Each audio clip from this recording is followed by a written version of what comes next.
¿Qué es mercy seat? Greg, El mercy seat. ¿ya? En inglés. Mercy seat. ¿Y qué es? ¿Ya en español? How do you say? What's the meaning? Mercy seat. No recuerdo. Algo de misericordia. No, el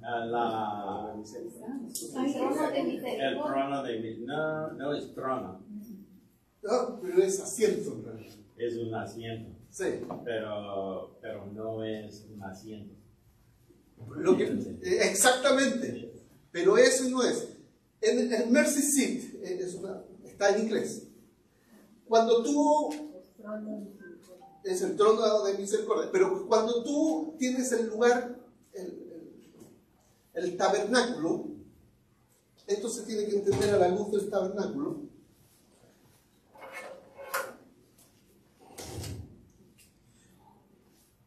Dios mandó hacer a Moisés una tienda donde él iba a vivir. Y esa tienda tenía un cerco. Y ese cerco tenía una puerta. Aquí, a la entrada de la puerta, estaba lo que se llama, ¿quién sabe? No, el altar de bronce, donde se hacían los sacrificios. ¿Ya? Luego estaba lo que dijeron el lavabo, previo a la tienda. Y la tienda, si lo dividimos en tres, en esta porción se llamaba lugar santo, pero esta porción se llamaba lugar santísimo. Quien podía entrar aquí, había la mesa, una mesa con los panes, había un candelero. No, el candelero estaba al frente. Y aquí estaba un altar de oro donde se quemaba el incienso. Habían tres muebles. Pero acá estaba el mercy seat, lo que en español se llama propiciatorio. El propiciatorio consistía en una caja de madera recubierta de oro. Pero, perdón, eso era el arca. Encima del arca estaba el propiciatorio, que era una tapa de oro con un par de querubines mirando al centro, acá. Y esto se tradujo al inglés como mercy seat y al español como propiciatorio. Era la tapa que cubría el arca del pacto. Ese era el mueble que había. Entonces, lugar, esto es el tabernáculo, tengo el cerco, tengo el lugar santo y el lugar santísimo, y aquí está el mercy seat, y que se traduce al español como propiciatorio. Mercy seat, si lo traduzco literalmente, el seat es donde uno se sienta, pero si estamos hablando de un rey, es un trono donde el rey se siente. Pero ese trono es metafórico, esto es una metáfora del trono celestial. Entonces, cuando el Señor Jesucristo entra ante la presencia de Dios, entra al lugar santísimo real, al mero mero, al que realmente. Esto es un símbolo. ¿De qué? Esto es una representación. ¿De qué? De lo real. ¿Y qué es lo real? Es cuando Jesús entra ante el trono. ¿Cómo se llama el trono? El trono de gracia o el trono de misericordia. Mercy seat. Mercy seat. Trono de misericordia o trono de gracia. En hebreo, esta tapa se llamaba cafaret. ¿Qué importa que sepamos o no sepamos? Importa. ¿Ya? Porque a veces se entiende más cuando vamos al idioma, pero se van a olvidar, pero lo pueden escuchar porque va a quedar grabado. Cafaret. Esto en hebreo. Pero aquí algo interesante. Cuando se tradujo al hebreo, al griego, en lo que se llamó la traducción de los 70, la Septuaginta, usaron la palabra hilasterión. Y esta palabra hilasterión se compone de hileos y de terión. ¿Ya? Hileos en griego significa o misericordia o gracia. Inclusive de esta palabra hileos viene una palabra hilárico. En inglés es como muy jocoso. Hilarious. Esa es la palabra en inglés, ¿no? Hilarious. Como algo muy gracioso. Oh, Hilarious. De ahí viene. Hileos. ¿Ya? Y las terión.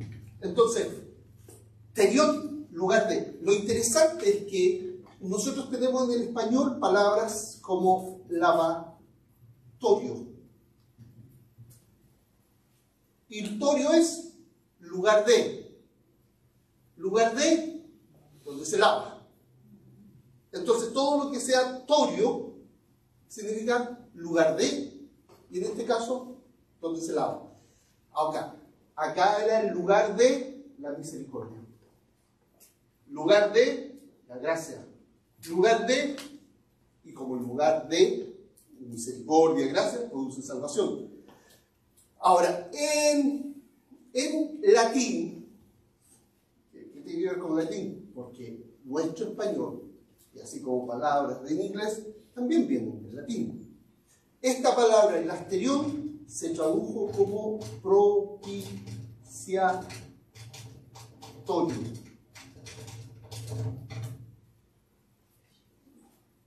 Y cuando decimos, es lo mismo, torio, lugar de. Propicia, y justo en el momento propicio, esa es la idea. Cuando decimos justo en el momento propicio, entendemos que en el momento que nos necesitaban, en el momento de la necesidad, estuvo, y cuando lo necesitaba, pasó lo que pasó. ¿Ya? Y fíjense el texto de Hebreos, dice, así que acerquémonos confiadamente al trono de la gracia para recibir misericordia y hallar la gracia que nos ayude en el momento en que más lo necesitemos. ¿Se dan cuenta? Estoy explicando lo que aparece en Hebreos 5. Pero si no entiendo que el trono al cual me acerco es el trono de Dios, es un trono de gracia, es un trono de misericordia y es un trono en el cual encuentro acá gracia y misericordia en el momento de mayor necesidad, entonces, si no entiendo eso, entonces no voy a entender el recurso que Dios me ha dado. Tengo entrada al mismo trono de la gracia de Dios. Todo esto. Es interesante que en inglés el cinturón de seguridad, ¿cómo se llama? Seatbelt. Ok, mercy seat, entonces acuérdate. Recuerda al mercy seat cada vez que te pongas el seatbelt. ¿Ya? Ok. Fíjense, ¿se acuerdan que le dije que en Apocalipsis y en Daniel, delante del trono en Apocalipsis se encuentran aguas cristalinas? ¿Ya? Pero en Daniel se encuentra un río de fuego. ¿Por qué esa diferencia? Si es el mismo trono de Dios. Porque el trono revela mi corazón. Si soy amigo o enemigo de Dios.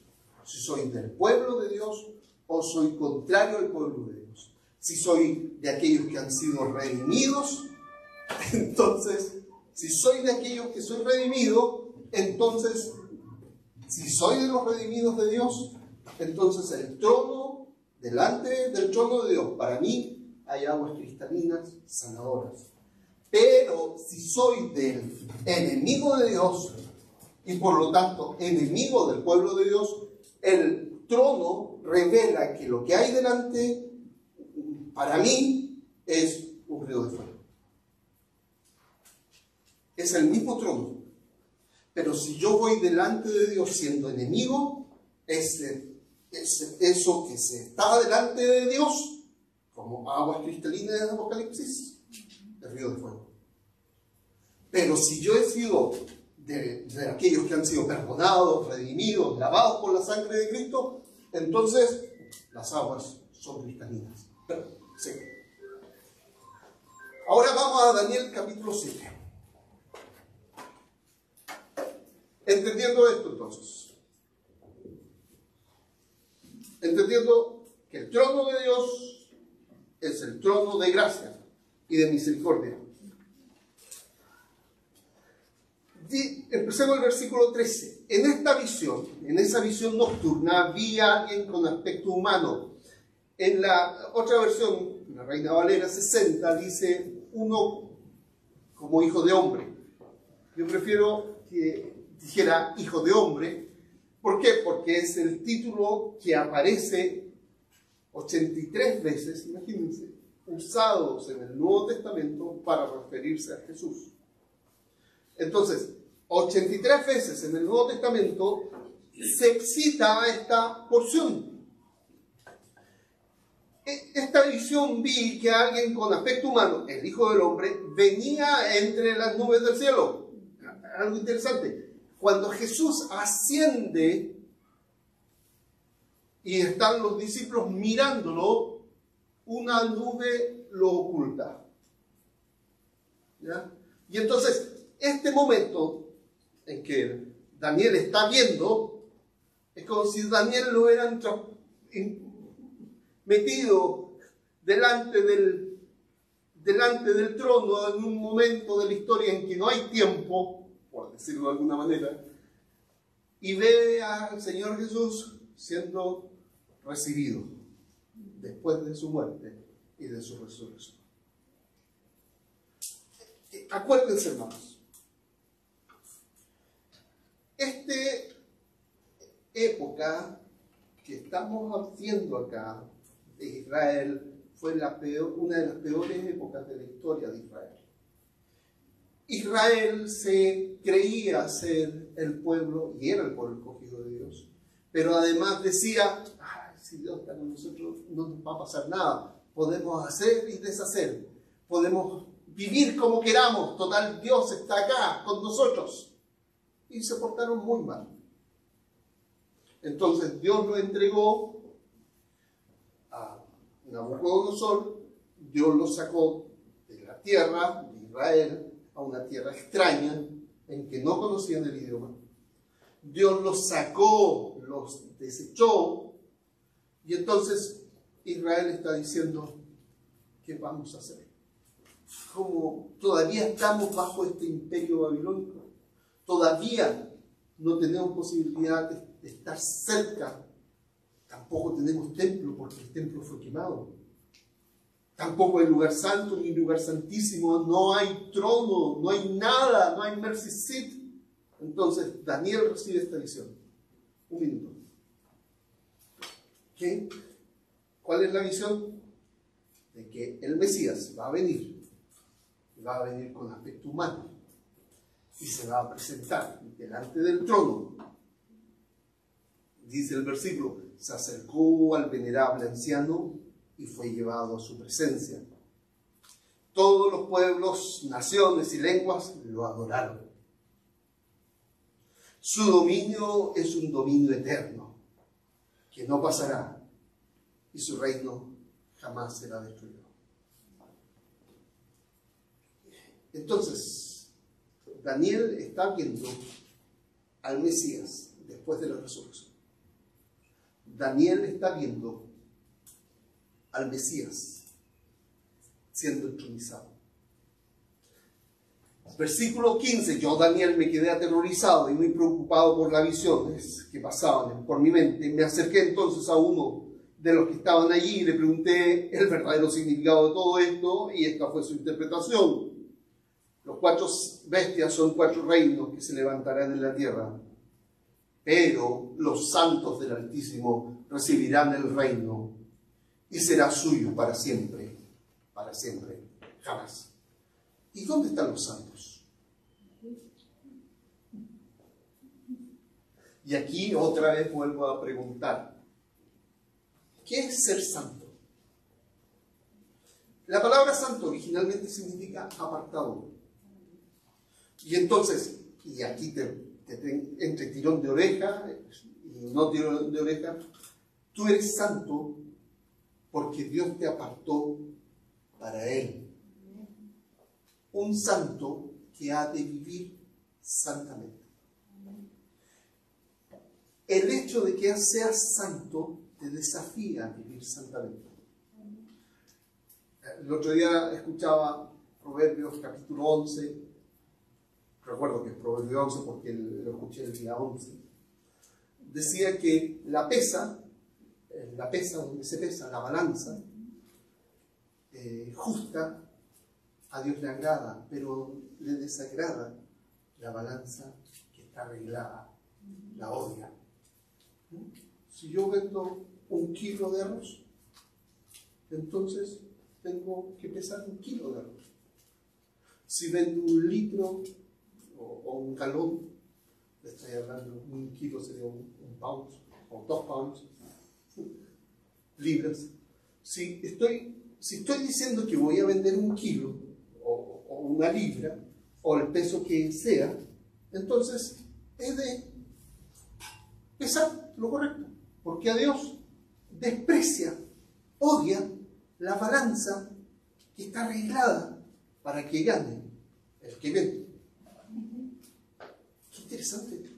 Y eso es vivir santamente. Si tú dices que vas a usar un material y si haces aseo y le dices a tu jefe o al que te contrató, no, yo uso este,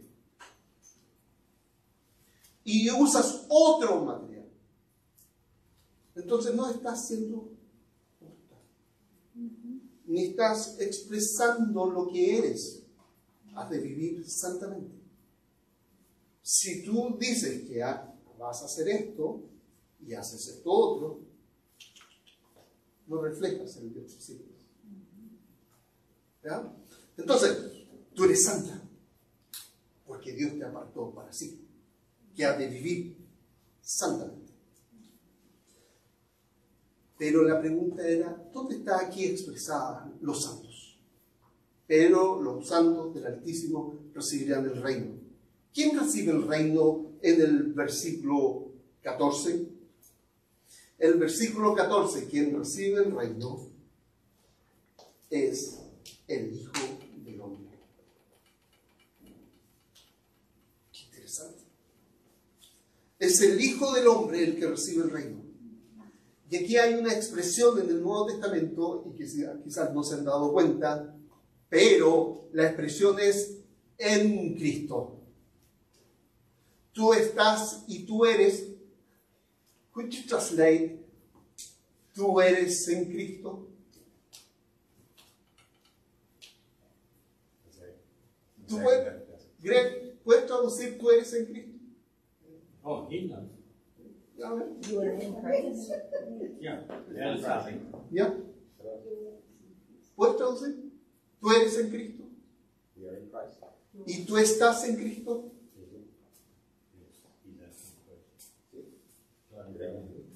En inglés es más difícil entender ser y estar, porque en inglés usan el mismo verbo.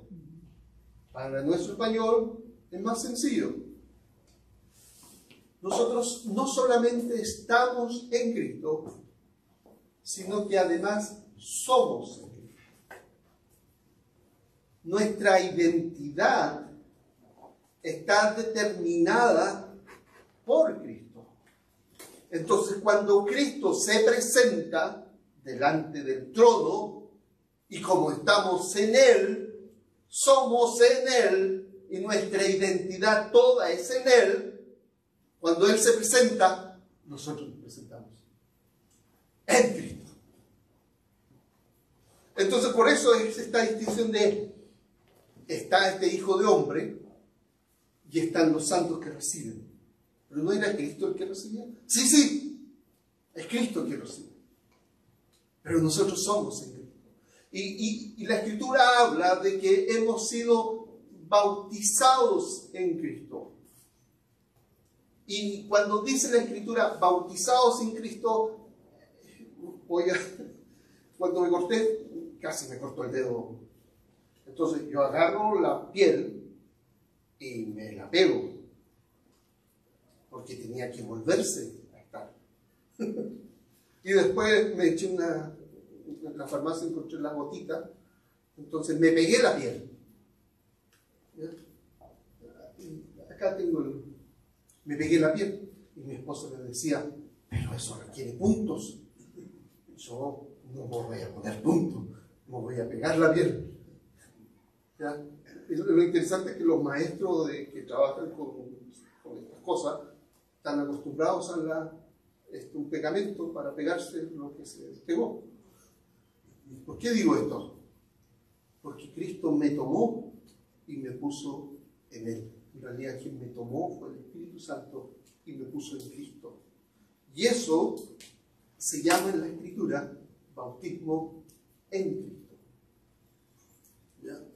Entonces, tú eres en Cristo. Y cuando el Señor Jesucristo entra ante el trono de la gracia, ante el trono y recibe y es glorificado, fíjense lo que estoy diciéndote. Tú estás y eres en Cristo, y que estoy diciendo es que tu identidad, todo lo que tú eres, es a razón de la muerte y resurrección y glorificación de Cristo. El viernes conversaba con un chico que me hablaba de lo poca autoestima que él tenía. Y él me decía, yo tengo problemas de autoestima. Y llegamos a este punto. ¿Sabes que para no tener problemas de autoestima, qué hay que hacer? Estimar a Dios. Porque cuando tú logras entender que el importante aquí es Dios y que estimas a Dios, cualquier situación de autoestima se va solita. Porque uno queda así como, dice, mira el trono, mira a Dios, mira a Cristo, espectacular, y míralo a Él. Y cuando tú tienes la mirada puesta en Él, dejas de mirarte a ti mismo. Y cuando tienes la mirada puesta en su gloria, tu gloria ya no importa. Porque un problema de autoestima es un problema que tiene que ver con su propia gloria que uno busca. Y la gloria que hemos de buscar es la de Él. Entonces, somos en Cristo. El trono es de Él. Y por ende se nos ha dado. Y cuando el apóstol Pablo una y otra vez habla de esto, que estamos en Cristo, somos en Cristo, de nuestra identidad, inclusive de nuestra justificación, porque Pablo asocia la justificación con la resurrección, en realidad está diciendo, somos del pueblo, de aquellos que recibiremos el reino, y que ya lo hemos recibido en Cristo, y hemos de comportarnos como ciudadanos de este reino. Acuérdense lo que les dije el domingo pasado. No sé si te fue bien en tu tierra. Nosotros con mi esposa nos fue bien. No sé cómo te irá en esta tierra. Yo creo que te va a ir mejor que lo que te fue en tu tierra original. Pero olvídate de eso. Proyecta tu tierra, la que tiene que ver con la celestial. Y vive y anímate conforme a la herencia que tendrás. Donde ya no importa si eres o no eres americano, si eres o no eres mexicano, si eres centroamericano, o en este caso si eres chileno. Importa que somos ciudadanos del reino, que hemos de vivir como siendo ya en el reino. Tu vida ha de reflejar tu ciudadanía celestial. Fíjense,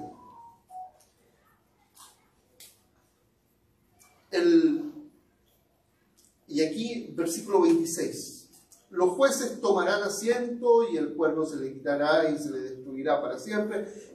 Acá el versículo 27 diría, entonces se dará a los santos que son el pueblo del Altísimo la majestad y el poder y la grandeza de los reinos.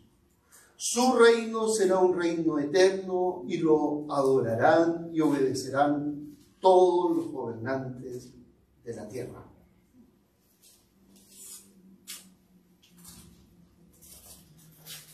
Hermanos, tú tienes no solamente acceso al trono de la gracia de Dios, tú estás, al estar en Cristo, sobre todo principado y potestad. Hay hermanos que están presos, esclavos de algún pecado, que puede ser el alcohol o cualquier otra adicción. Y yo te digo, hermano,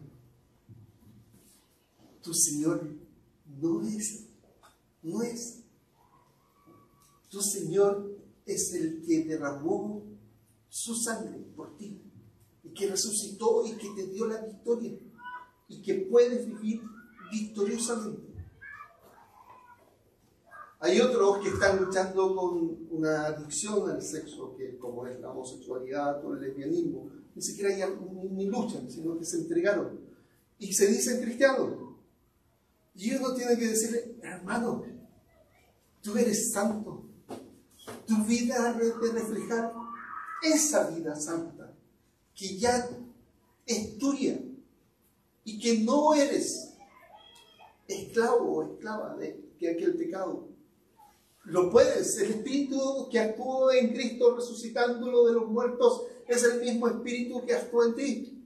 Tú estás en Cristo, eres en Cristo, vive tu vida en base a aquello, como ciudadana del reino.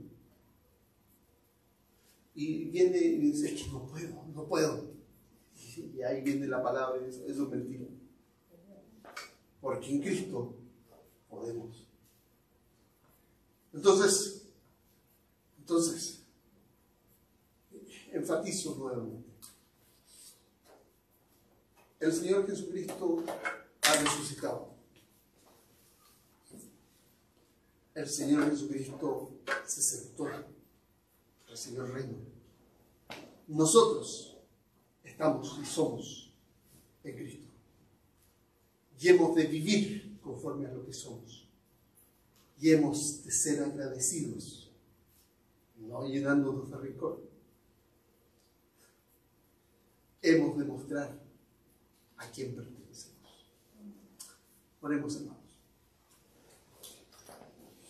Señor, te damos gracias por tu palabra. Gracias porque somos y estamos en Cristo, porque tenemos acceso al trono tuyo, al trono de la gracia.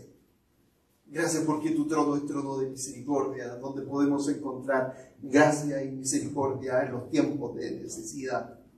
Gracias porque tu Hijo ha muerto y ha resucitado y ha sido glorificado. Gracias porque el Señor Jesucristo cumplió las promesas dadas en el Antiguo Testamento, desde Génesis en adelante. Gracias, Señor, por tu palabra. Señor, bendice tu palabra en nuestros corazones, a producir mucho fruto, que sea para tu gloria y tu honra. Que tú seas glorificado en nuestras vidas, en la vida de nuestros hijos, Señor, y como te hemos rogado otras veces, que nuestros hijos te amen y te anhelen y te busquen. Permítenos, Señor, ese regalo. En el nombre del Señor Jesús.